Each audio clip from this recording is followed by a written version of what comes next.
Ninduta sa tubig no kay makaingon ka ba nindot kaayo iligo-ligo, ikuan ka nang mawa imong mga problema, makaingon ka sa imong sarili nga gusto kang mobalik sa imong pagkabata pero dili na di ay kani di ang dako na ta guys no kay makaingon ka sa daghan kay mga problema maabot sa tong kinabuhi pero padayon gyapon charot. Padayon gyapon ta dire guys kay aron dili ta makuan ma-stress. So manghugas na lang ko sa akong pinggan dire kay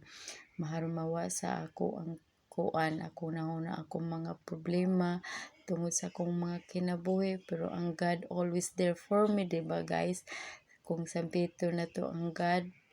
makaingon ka nga naa di ay siya kay siya ang magpaluyo sa imong mga problema. Makaingon ko nga Lord tabangi ko sa akong mga decision kung nagkamali man jud ko sa akong mga decision